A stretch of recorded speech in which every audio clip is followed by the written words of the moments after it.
campaign briefing. Thank you so much for joining us today. My name is Saru Kaiser, and I'm the Education and Mobilization Coordinator here at Breast Cancer Action. On our webinar today, our presenters will be Annie Sarter, Policy and Campaigns Coordinator, and Angela Wall, Communications Manager at Breast Cancer Action. A few quick announcements before we get started. Breast Cancer Action doesn't take any money from corporations that profit from or contribute to the breast cancer epidemic. Our work is largely supported by individual donors. Please consider making a $25 donation today to support work like these educational webinars. Before we get started, I have a few rules of webinar etiquette. The webinar should last about 40 to 45 minutes and will save time at the end for questions. Everyone except the speakers will be muted during the webinar to cut down on any background noise and to ensure that we can all hear well. During the webinar, you can type questions into the question bar at any time, and as I said before, we'll take those questions at the end. We want you to get involved with Breast Cancer Action. This webinar is a great way to do that. Please stay tuned for other ways we'll mention later on.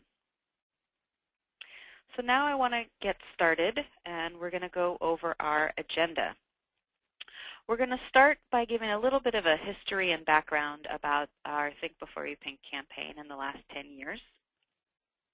We're going to go into our current October 2012 campaign and give you a little overview.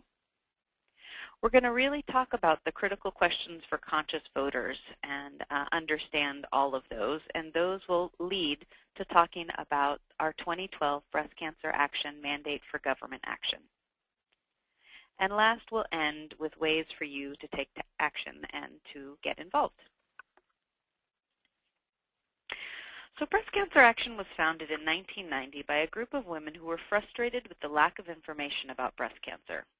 Our founders, only one of whom is still alive today, knew that their private medical crises were part of a larger public health emergency, and that the experiences of those dealing with breast cancer needed to be heard to address the crises.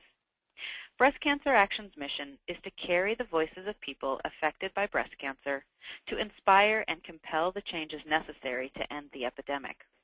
Our advocacy is conducted through a social justice lens because the politics and policies of breast cancer disproportionately affect poor women and women of color.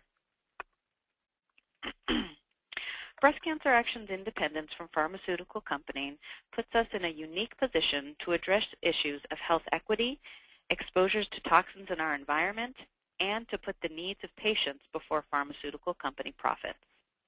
We have three main program priorities. The first is putting patients first, where we advocate at the Food and Drug Administration in favor of treatments that are less toxic, more effective, and less expensive than those already available. We also provide information about breast cancers to anyone who needs it. The second is creating healthy environments, where we work to reduce the involuntary exposures people encounter that put them at risk for breast cancer by holding corporations accountable for unhealthy products and practices. We also support legislation that would better protect us from chemicals in our environment and that would make personal care products safer. And third, eliminating social inequities related to breast cancer, where we work to create awareness that it is not just genes, but social injustices, political, economic, and racial inequalities that lead to disparities in breast cancer incidence and outcomes. So again, my name is Saru Kaiser, and I'm the Education and Mobilization Coordinator here at Breast Cancer Action. I work on educating the public on issues of health inequities related to breast cancer and mobilizing Breast Cancer Action's national partners on inequities issues. I will be moderating the webinar today. Our first presenter is Annie Sarter. Annie is a core member of Breast Cancer Action's program team and leads Breast Cancer Action's national campaigns and policy advocacy. Annie's activist background includes environmental and social justice campaigning to slow climate change, demand corporate accountability, and stand up for the rights of people most impacted by greed and inequality. A women's studies major from the University of Washington, Annie is inspired by Breast Cancer Action's unwavering commitment to women's health. Also joining us is Angela Wall. Angela is Breast Cancer Action's Head of Strategic Communications and Media Relations.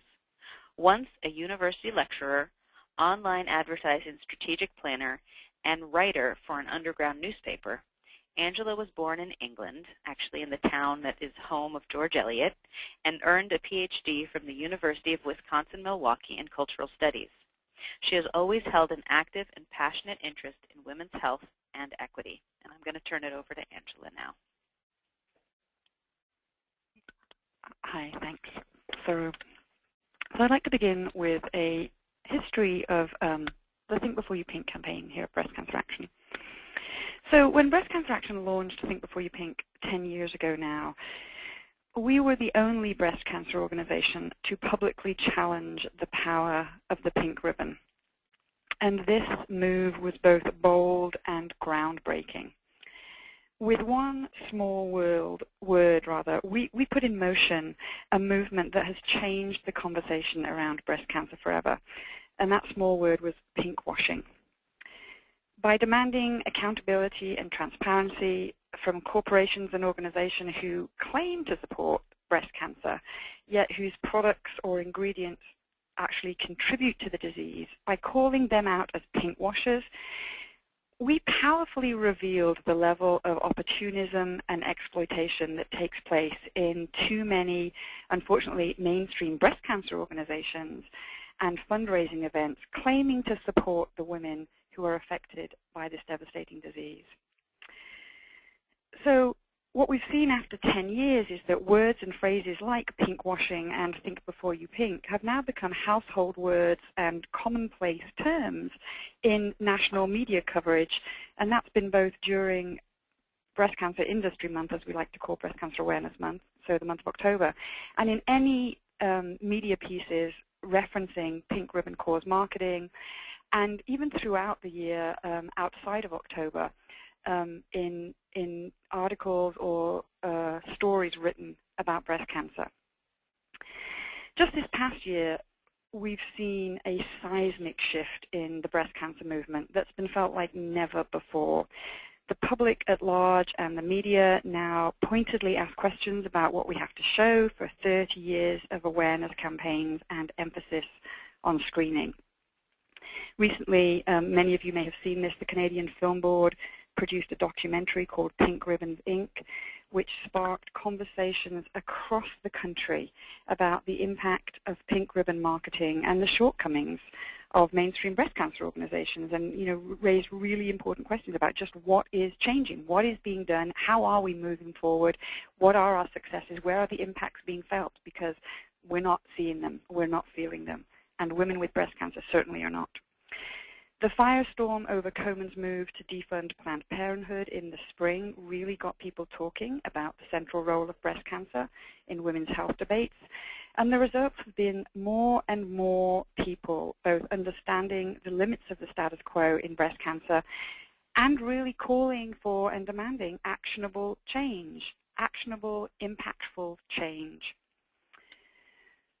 And just as an example of this, if we take a look at how the media has covered this, the point of this slide really is just don't take my word for it. Just take a look at who we've had covering this issue, who's been covering this issue, and what they've been saying about it. Huffington Post, across the nation. So it's not just in kind of the progressive cities, but just all across the nation. And what's particularly interesting is, both, major mainstream organizations and news outlets like the USA Today getting a big picture message that we have been promoting for 10 years now, that breast cancer doesn't just happen conveniently for 1 month out of the year, that the women living with and dealing with this disease face it year-long. This is not just some convenient 1 month issue. So we've seen some real success around this, and the conversation has indeed changed. So we're at a critical moment, and we need to use this power of our success and build on the momentum to push for greater change. And as the rest of the movement kind of catches up and our campaigns go mainstream, as we've seen they are doing, we need to once again be the thought leaders. and be the bold, groundbreaking decision kind of implementers that we were 10 years ago, because we've got a new status quo that's emerging. And what we need to do is strive beyond this status quo again. And we need to demand stronger and greater change that will improve women's health and reduce our risk of developing breast cancer in the first place. How can we do this? Well, so for many years our campaigns have focused on challenging individual pinkwashers or demanding change from large corporations, one company at a time. However, as long as we continue to lose nearly 40,000 women a year to this disease, to breast cancer, we can't afford this one toxin, one chemical, one product, one company at a time approach. This piecemeal approach quickly becomes an unwinnable game of whack-a-mole. It's always a case of struggling to contain the latest threat. And what we really need is not this one-at-a-time approach, but we need to address this systemically. We need system-wide change. We need systemic change. For this to happen, breast cancer must be front and center in the national debate, not only because we have an epidemic on our hands, but also because when we successfully solve the root problems related to breast cancer, we change so much more. By addressing the disparities in breast cancer, this means getting at the root inequities of so many other issues that affect where we live, who lives where we work, who has what jobs, who has other jobs, where we play, the disparities that inform those very rudimentary components of our life.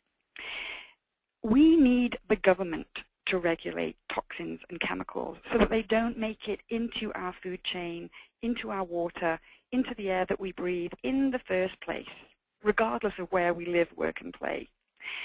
Now, that's not to say that the government alone can address and end this complex health crisis, but we cannot get ahead of this epidemic without their investment and involvement. Now, this year, Breast Cancer Industry Month, this October, coincides with a vitally important national election. And this really matters, and I hope and I feel pretty confident that each of you will get out and vote on November the 6th if you haven't done already. And if you are planning on getting out there and voting, and even if you have already, that you'll take 3 friends with you to the polls. With this in mind, as we worked on our 2012 Think Before You Pink campaign, we knew that the timing was going to be absolutely right to step up our campaign and once again be thought leaders. And we had this opportunity to take Think Before You Pink and breast cancer activism to the next level.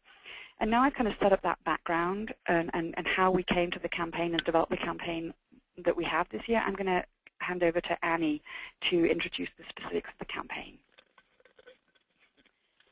Thank you, Angela, and hello, webinar attendees. Thanks for joining us. So that was a quite inspiring background story of the Think Before You Pink campaign. And for our campaign this year, we wanted to bring attention to government's unique role and essential responsibility to address and end the breast cancer epidemic. We titled our campaign, "It's an Epidemic, Stupid," in reference to Bill Clinton's mantra from the 90s, "It's the economy, stupid," which some of you may remember. Because, like the economy, there is no simple solution to breast cancer. It is a complex disease, and it requires complex responses. As Angela mentioned, we're facing a breast cancer epidemic in 2012 after more than 30 years of awareness campaigns and billions of dollars spent on pink ribbon products. It's time to get serious about our government's role to address and end this public health crisis.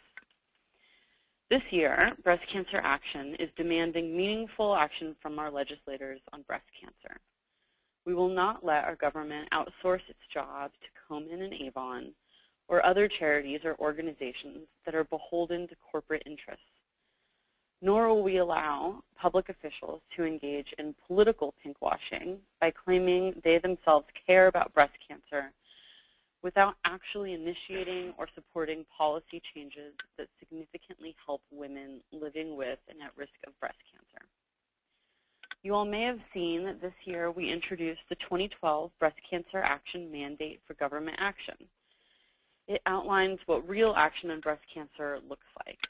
To date, breast cancer activists, including maybe some of you, from all 50 states, plus Washington, D.C. and Puerto Rico, have emailed their elected officials urging them to endorse this mandate. We'll go over the mandate in more detail later in this webinar, and we'll touch on some of the points along the way. So all of this is because hanging all our hopes on our ability to shop for the cure isn't getting us anywhere. In fact, we barely have any real results to show for the billions of dollars already raised and spent in the name of breast cancer. What we do have is a public health crisis wherein women are still diagnosed with and dying from breast cancer at alarming and unacceptable rates. It is clear that we must do more than shop for the cure.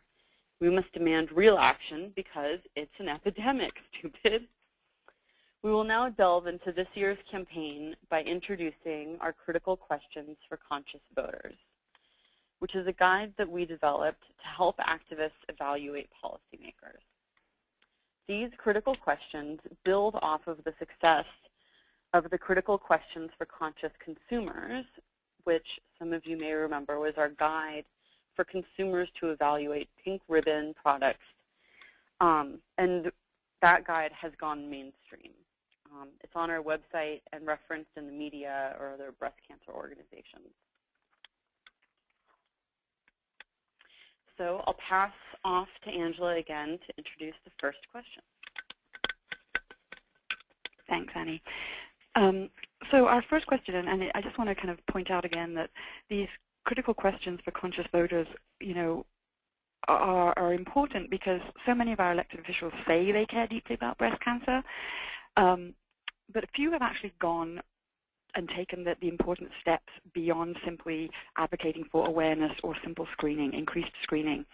And we've seen that that's not doing it. It's not getting us where we need to get. So we have put these critical questions together to help people think about the questions to ask their candidates and to think about before they make their important decisions.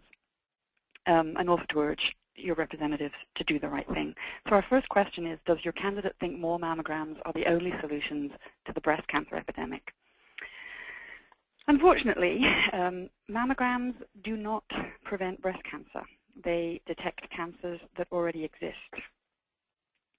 Most breast cancers have been present for 6 to 8 years by the time they appear on mammograms, and some breast cancers will never show up on a mammogram, which miss up to 25% of tumors, particularly in women younger than 50.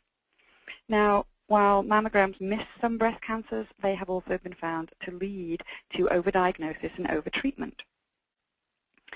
Furthermore, the role of mammograms in saving lives has often been dramatically overstated. And research actually supports this in that it shows that for every 1,000 women screened over a period of 10 years, approximately 3 breast cancer deaths might have been prevented, a significantly lower number than generally assumed. Screening does little to meet the needs of women living with the disease and does nothing to prevent the disease and stop people getting cancer before it starts. Mammograms have an important but fundamentally limited role and should be part of, not the all-encompassing component of, a strategy to address the breast cancer epidemic. And Annie's going to take us through the second question so that you get a bit of diversity in voice here. Thanks, Angela. The second question is, does your candidate believe that women can prevent breast cancer through healthy lifestyle choices? And our answer to that question is that all known risk factors combined, including hereditary risk, account for less than half of all breast cancers. After 30 years of awareness and a focus on behavior to reduce risk, we are no closer to ending this epidemic. We simply have not solved the epidemic by telling women to drink less, control their weight, and breastfeed their infants. Indeed, the authors of the Institute of Medicine report on breast cancer and the environment, released in 2011, acknowledge that there is no evidence that individual women who follow the report's recommendations to reduce breast cancer risk will actually reduce their personal risk. A woman's greatest risk of developing breast cancer continues to be because she's a woman, and her risk increases as she ages. We need our leaders to stop blaming women and to understand women can do everything right, yet they are still at risk for the disease. We are all exposed to multiple chemicals that increase our risk of breast cancer in everything from our food to our air throughout the course of our lives. We will not end the breast cancer epidemic only through lifestyle modification and/or consumer choices. This is why it's critical that we demand strong chemical regulation and shift the burden of proof to demonstrate product safety onto industry rather than requiring the government, individuals, and consumer health advocates to demonstrate health harms in order to regulate and limit exposures. This is one of the main points of the 2012 mandate for government action that we will review later in the webinar. And now over to Angela for question 3. Thanks, Annie. Does your candidate think access to health care fully solves the fact that women of color are more likely to die of breast cancer than white women? There are severe inequities at each step of the breast cancer care continuum. And while white women are more likely to develop breast cancer, African American, Latina, and Samoan women are more likely to die from breast cancer. Studies show that on average, women of color are diagnosed at younger ages with more aggressive breast cancers, and this fact cannot be explained by genetics, nor can it be solved just through increased access to health care. Now, while access to health care is vitally important to obtain preventative health services and manage illnesses, even with equal access, research shows that women of color have higher rates of morbidity and mortality. Inequities in breast cancer are a result of complex social factors, including differences in where we live, where and how we live, where and how we learn, work, and play. Legislative and policy solutions to these health disparities must address broader social inequities. And Annie's going to take us through the 4th question. Thank you. So the 4th question for conscious voters is your candidate beholden to corporate donors whose practices or products are linked to an increased risk of developing breast cancer? This may seem simple to most of us, but it's important to point out that the top job of our elected officials is to represent and protect people, and we know that corporations are not people. Our representatives must act to protect public health, not the interest of companies whose products increase people's risk of developing cancer. Many elected officials put the interests and profits of their corporate donors before patient interest when it comes to strong regulation to protect public health. Know where your candidate's funding comes from and how it may have an influence on their decisions. One clear way to do this is to urge your elected officials to support our mandate for government action. Angela will go over the final question. Thanks again, Annie. Question number 5 for conscious voters. Does your candidate engage in political pinkwashing by promoting empty, feel-good activities that win votes and get media attention, but actually does nothing to address and end this epidemic? We have that lovely picture of the White House, which we all know just did masses to move us beyond this health crisis. Anyway, when candidates seek our votes by claiming that they care about breast cancer, but they fail to take meaningful action to address and end the breast cancer epidemic, this is the same as regular pinkwashing with a nice political cloak on it, and we've named it political pinkwashing. Too many candidates are wearing pink ribbons in the name of breast cancer awareness, or they're supporting essentially empty legislation which appears to take action on the issue but does little or nothing to protect or improve women's health and lives. And one of these has been, we've seen, across the country, the dense breast bill. And yes, it's important that conversations occur between doctors and patients, but the dense breast bill will do nothing. The information of a dense breast does nothing to actually improve the life of a woman at risk of breast cancer or who actually has breast cancer. So instead of seeing breast cancer as an easy feel-good issue that wins public favor, we're insisting that our representatives and legislative officials, elected officials rather, actually recognize that breast cancer is an epidemic. And as an epidemic, it requires immediate and direct government action. And what do we mean when we say direct, real action, meaningful action? Well, we mean independent research, that is, the research that will cover the gaps left by Big Pharma, that the Big Pharma has no interest or financial gains from conducting, but that's still important. And we mean strong regulation and regulatory reform so that the government takes responsibility for stopping toxins and chemicals getting into the marketplace in the first place, rather than the burden of proof being on individuals to demonstrate that there is harm in products, in the air we breathe, in the water we drink. And as we kind of move forward to talk about the mandate, I'm going to pass off to Annie again. Great, thanks. So this final question is a perfect segue to talk about Breast Cancer Action's 2012 mandate for government action. We mentioned this mandate at the beginning of the webinar, and we've referenced several points while talking about our critical questions for conscious voters. We developed this mandate as a guide to what real action on breast cancer looks like.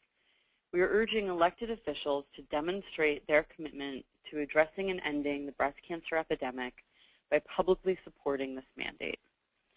The two main points of the mandate are, number one, initiate and support independent, government-funded research in areas that complement and supplement gaps left by industry-funded research. This point includes research into the causes of breast cancer, including environmental and chemical risk factors outside an individual's direct control, as well as research into new treatments that may not be patentable and therefore profitable, but that may be more effective, less toxic, and cost less for patients. And point number two is protect public health through strong regulation in order to reduce exposure to known and suspected health harms from environmental and chemical sources, and act to limit industry influence in the regulatory process.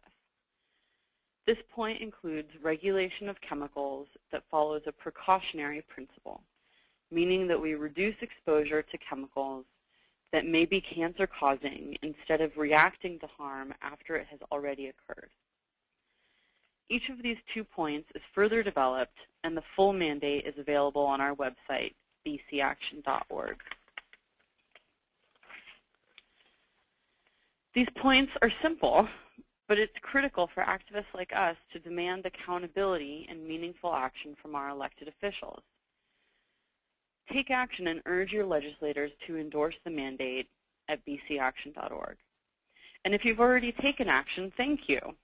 And please forward the action to 5 of your friends, because collective action is the way that we're going to make progress. So this campaign is focused on highlighting the urgency of the breast cancer epidemic and demanding that politicians stop political pinkwashing and take meaningful action to address and end the epidemic. The mandate outlines what real action looks like, and the Questions for Conscious Voters is a guide for all of us to use and hold elected officials accountable.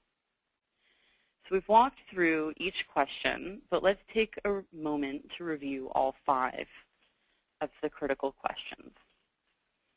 Number 1 is, does your candidate think more mammograms are the only solutions to the breast cancer epidemic?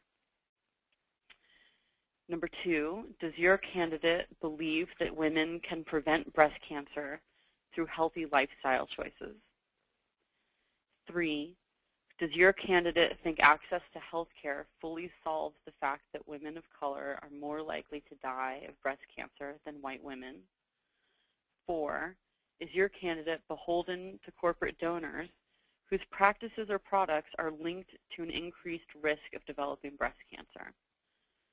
5, does your candidate engage in political pinkwashing by promoting empty, feel-good activities that win votes and get media attention, but do nothing to address and end the epidemic. So thank you for your attention today, and if you have any questions, please type them in to the bar on the webinar page. And now I'll turn this back over to Saru. Thank you, Annie, and thank you, Angela, for your wonderful presentation and really helping us understand the questions for conscious voters. I want to talk again, just very briefly, about how you can get involved and take action. Like Annie said, we are asking Breast Cancer Action members, really general public, to urge their representatives from all over the country to support the 2012 Breast Cancer Action Mandate for Government Action, which is available on our website. And if you haven't done so already, please go to our website and take a look and send an email to your representative. And if you have, please, thank you very much, and please send it on to 5 of your friends, 3 of your friends, 10 of your friends, and ask them to take action. The other thing that you can do, sort of as we pass the election and move forward in the year, you can really pay attention to your representatives over time and watch them. Are they supporting bills that you think are meaningfully addressing breast cancer? Or do you think that they're engaging in political pinkwashing and really only supporting bills that are for media attention or sort of, quote, feel-good bills? At Breast Cancer Action, we will definitely be paying attention to this, and you can join the conversation as we talk about it on Facebook or Twitter, or also follow us on our website and through our blog. So as I said before, if you would like to get our newsletters and our e-alerts, you can sign up on our website at bcaction.org. You can also join us on Facebook and Twitter to connect with others and also help change the conversation about the breast cancer epidemic. You can also help others get involved. Tell your friends, coworkers, and family about not only this webinar, but also the work that Breast Cancer Action is doing and how they can take action and how they can get involved. And last, you can donate to support our education and advocacy work like this webinar. So on our website, again, we have a Think Before You Pink toolkit, which we put together last year, and it's a really great resource for tools for advocates on how to have conversations about pink ribbon and cause marketing. You can also download the supplement, our campaign supplement. It's an Epidemic Stupid to go along with our Think Before You Pink toolkit. And you can get them both at our website at bcaction.org, and you can also get it at our Think Before You Pink website, which is also on the screen. So again, I just want to remind you that Breast Cancer Action relies on your support to make these webinars possible, and your individual support of our work is so crucial. If you've been inspired today, please consider making a donation of $25 or more so we can continue these webinars. Again, you can go to our website at www.bcaction.org/donate. I want to give a really big thank you to Annie and Angela for their presentation today. And now I want to open it up to any questions you have on the topic. And we've actually had quite a few questions coming in as we've been having the presentation, which is wonderful. And I'm going to take a minute to go through these and see if we can start answering some of them. So the first question, someone says, I thought that the rates of breast cancer had slowed or even reversed. Isn't that right? If so, can't the mainstream cancer agencies take credit for their efforts to date? I guess I would say that there is a way to say that the rates, breast cancer rates overall have slowed or declined. But that really doesn't take into account different communities and different populations that are seeing different rates of breast cancer. For example, the Japanese American women in LA actually are having an increase of breast cancer, which is something that is not reflected when you look at sort of overall rates. There's also the fact that even if we're seeing a decline of breast cancer or slowing of people getting breast cancer, it's happening at different rates in different communities, which again is adding to sort of the burden of breast cancer in different communities. And the third point I would just say is that I think it's also important to look at who's dying from breast cancer and who is surviving and how long are they surviving, because again, that's where we start to see some real differences in those rates. So thank you for that question. That's great. Let's see. Oh, someone asked about the dense breast bill, and if we can talk a little bit more about the dense breast bill. And I'm going to pass it to Angela, who's going to unmute herself and take a stab at answering that. Yeah, that's a great question. So the thing about the dense breast bill is that, yes, we know that it's harder to detect tumors and malignancies in denser breasts that tend to occur in younger women.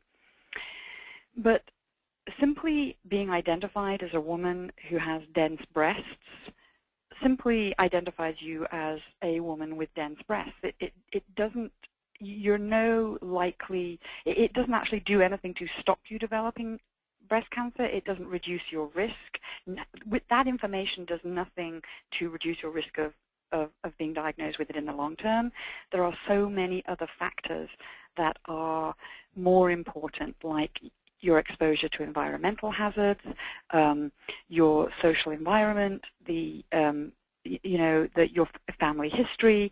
So in terms of the scale of what we need, if we have a to-do list of what information and what regulatory changes do we need to see in place, while, yes, it's important for women to have as much information about their bodies as they can, I would say that it is probably more important for regulatory reform to occur before information like this, which is just kind of, it's really meaningless in the grand scheme of things, and I think I'm willing to go out on a limb and say that. The specifics of the bill, I think, are pretty, pretty widespread online, and I think it's a clear example of somebody feeling the need to do something. This is an important issue. Breast cancer is an important issue. By that I mean, and it's a simple, in the same way that we've seen candidates wearing pink ribbons and pink bracelets. It's what's it actually doing? What meaningful steps is it actually taking to reduce our risk of being diagnosed with disease in the first place, and how is it actually helping the women who are living with metastatic breast cancer and dying from metastatic breast cancer? Thank you. Thank you so much, Angela. There's a question that someone asked about, isn't there a government panel started by George W. Bush to research environmental sources of breast cancer, and what's the status of that board? So there was a president's panel looking at breast cancer in the environment, and we've actually quoted quite a bit of it in past webinars because there was some really good information that came out of it. And I don't know what the status is of that board. I don't know if it was a long-standing board or if it was a panel put together specifically to look at an issue and issue a report. If anyone's interested in that report, I can definitely direct people, and you can email me after the webinar. But currently, I don't know if there's current work that panel that was put together is still currently doing. That's a wonderful question. Thank you.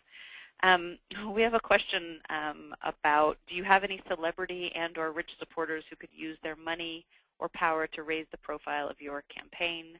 I would think such people are out there but need to be solicited. I'm going to let Annie take that as our campaigns coordinator. I think that's a great question. I think the answer is that we can always use more support. You know, it's our job here to develop really unique and hard-hitting campaigns that are meaningful and effective, and get to the root causes of addressing and ending the breast cancer epidemic. And you know, we always hope that we can get some more funding and that we will find some very generous donors who believe in our work and want to support us financially. And so, you know, yes, we have some wonderful donors, and we are always hoping to find more. And if anyone has a connection to one, please let us know. And now I'm going to turn this over to Angela, who's going to add to this. I also think in response to this question, you know, as Annie said, we occupy a unique position in that we, you know, for over 22 years now throughout our history, we have had a very strict corporate contributions policy. And yes, this is corporate rather than individual person, but our credibility to speak with integrity and honesty and do the kinds of crisp scientific analysis that we do and present unbiased information to a general public that much needs this information requires us being very careful about the money that we take, because we don't want to be in any way in a position where we cannot speak the truth because we are beholden to the agenda of a donor. And so, you know, yes, it would be fabulous if you know out there of people who have lots of money and who are looking for very upfront, truth-telling, science-based organizations who are not following the status quo on the breast cancer agenda, but who are, you know, doing progressive thought leadership, groundbreaking work like Breast Cancer Action is, then by all means, send them to Breast Cancer Action. We need them.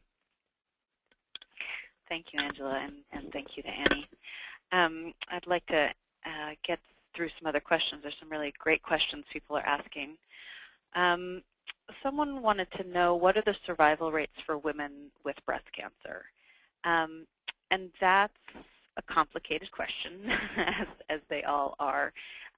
We really see survival rates being different depending on your race or your ethnicity, because that is the way we capture data. We know that race is sort of a social construct. There's no biological basis of it, but because that's the way we capture data, we see that survival rates look different depending on whether you're Native Hawaiian or African American or white or Latina or Samoan or Filipina. There are different survival rates. So what we do know is that Native American and Alaska Native women, as well as Samoan women, have the lowest survival rates of all, and they're somewhere around the 60–50%. So they're pretty low. They're pretty different. And what we also know is that women of color, in general, have lower survival rates when compared to white women. I'm going to pass it to Angela. She has something to add on this. In addition, you know, so the tracking of survival rates, as it's typically outlined in most clinical trials or research trials, has a 5-year survival duration, and that's an artificial amount of time, because depending on the type of breast cancer you are diagnosed with, some breast cancers will never kill you. Some, and you know, and again, to bring this back to Saru's point, you know, the complexity of this. The more screening we do, the more breast cancers we detect that will never lead to a mortality. Those breast cancers and those women are factored into, quote, survival rates.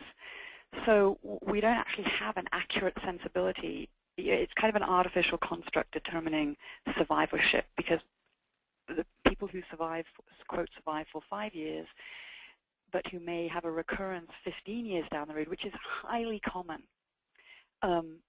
you know, it skews the statistics. So it's a very artificial construct, and it's one of the things that we constantly challenge at Breast Cancer Action in studies that celebrate survival rates, you know, 5 years out. And it's artificial because most people's recurrences, the recurrence rates don't happen within 5 years for most women. If they get diagnosed with a breast cancer that's not going to kill them, then it's not going to kill them. If they get a breast cancer diagnosis that is highly aggressive, they will die within the 5-year period. And it's that ambiguous kind of breast cancer in the middle that we know so little about that is what we're making the stat choices about. And it's an artificial construct. Thank you so much, Angela. There's another question where someone is asking about gene patents on breast cancer genes. Isn't there some breast cancer genes that are patented and cannot be touched by researchers trying to find a cure? And how is that possible that part of the human body can be patented? We agree with you wholeheartedly. Breast Cancer Action is actually the only breast cancer organization that's a plaintiff working with the ACLU, challenging that company, Myriad Genetics, their patent on the BRCA1 and BRCA2 genes. We've been working with the ACLU for quite a while, and right now we're in the process of trying to get the Supreme Court to hear this case, because we agree that it seems counterintuitive that part of the human body can be patented. So we are definitely working on that now. We have a webinar, 2 webinars actually, looking at the issue of gene patenting, and you can sort of follow us, and we will definitely keep our members up to date on what's happening with the case as we get news about it. I want to take another question. Someone asked about the National Breast Cancer Coalition. They have a End Breast Cancer by 2020, and someone's asking how is their campaign or their work similar or different from the work we do here at Breast Cancer Action? I can pick that one up. Sorry, this is Angela. So Breast Cancer Action's campaign is very different from NBCC's campaign in that we're calling for legislative leaders to step up to address and end this breast cancer epidemic. That is, this we're naming this an epidemic and a public health crisis. And we're doing so in clear ways that are laid out in our mandate. NBCC is moving forward a legislative agenda to support their breast cancer deadline for 2020 work. And we see these efforts as both distinct yet complementary. So I think while NBCC is looking for legislative support that looks to create a vaccine and more specific legislative change, we are looking for system-wide change. So much of the work that we do at Breast Cancer Action argues that that we need to address the root issues of breast cancer and look at the causes of breast cancer, because this is impacting of so many public health issues beyond breast cancer. So while we are breast cancer focused, we don't prioritize or privilege breast cancer as somehow more important or less important than other diseases. But we do heavily and strongly acknowledge that addressing issues that cause breast cancer also would address many other public health issues. Another difference is that Breast Cancer Action is also providing this list of critical questions for conscious voters and for activists to use in evaluating elected leaders during the election cycle. So rather than endorsing specific candidates or pieces of legislation, we're kind of trying to empower specific, empower individuals, which is again something that we have done from the get-go. Empower individuals with the information that they need so that they can make the decisions that they make that are right for their life decisions. The scope of Breast Cancer Action's work is also, very different from NBCC's. Whereas NBCC is focused on the development of a vaccine to prevent breast cancer, BC Action is committed to preventing environmental causes of breast cancer. And in addition, we advocate for independent research to help women who are already dying of the disease. So, it's going to take all of us to address and end this disease in many different ways. As we've said repeatedly, it's a complex disease. So we're all working in this together. And different campaigns are necessary because they complement and are different from each other, and they get at this issue in different ways. So, we're glad NBCC is out there, and we're glad we're here too. Thank you, Angela. That was a really great answer.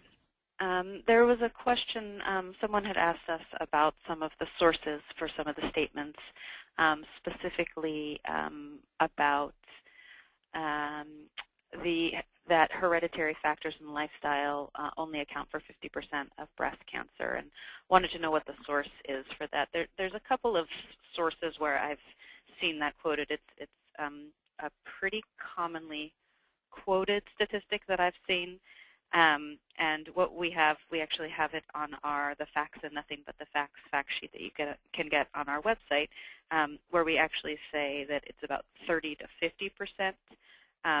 These risks, these known breast cancer risks, which leaves us with quite a bit of what we don't know, and that actually we have it from the California Breast Cancer Research Program, one of their reports called Identifying Gaps in Breast Cancer Research, and that's where we pulled it from. But I know there are some other sources where I've seen it as well, and if you're interested to get a link to that, again, you can email me after the webinar, and I'd be happy to provide that information for you. We have another question, really great questions from everyone. I feel like this is sort of touching on something that people really want to talk about. So another question is, there is currently a lot of funding from the NCI and NIH supporting research on prevention, and a lot of that is focused on lifestyle issues. It seems necessary to reshape the NIH research agenda to encourage investigations into cancer-causing chemicals and harmful environments. How would we do that? How could an advocate reshape the NIH research agenda? And I'm going to pass that to Annie to take a stab at. Thanks. Again, this is a really wonderful question, and there is a lot of head nodding around here in our office when we read that question. We couldn't agree more. I think that, rather than, I think the short version is I'm not sure how we reshape an NIH agenda other than advocating for what true action on breast cancer actually looks like, and pushing our elected leaders to actually put the government resources toward meaningful regulation and independent research that will actually help women rather than identify places where we can blame women for their disease. So we were focused especially on the regulation side around identifying opportunities with policy that can regulate the chemicals that we're exposed to and try to minimize the exposures for all of us, and that will ideally, hopefully, reduce the risk that we all face on a daily basis. And I think that when it comes to these big research bodies, it's important to advocate, and it's important to keep the pressure on, and that's what we intend to do here at Breast Cancer Action. Thank you, Annie. We have a question. Someone asked if both if the slides would be available to participants and also if there was a way to get this webinar after we end today. And yes, the answer is yes to both of those. I will be sending a follow-up email to everyone who attended, and I will include a PDF of the presentation today. Also, we record all of our webinars, and we will post it on our website about a week after today. So you'll be able to go to our website and view this webinar again or pass it on to friends, family, coworkers, anyone who might be interested. So I am going to end it there. I want to thank everyone for their time and their questions and their really thoughtful comments and feedback today on the webinar. I hope you all have a wonderful day, and hopefully we'll see you on our next webinar. Thank you, and goodbye.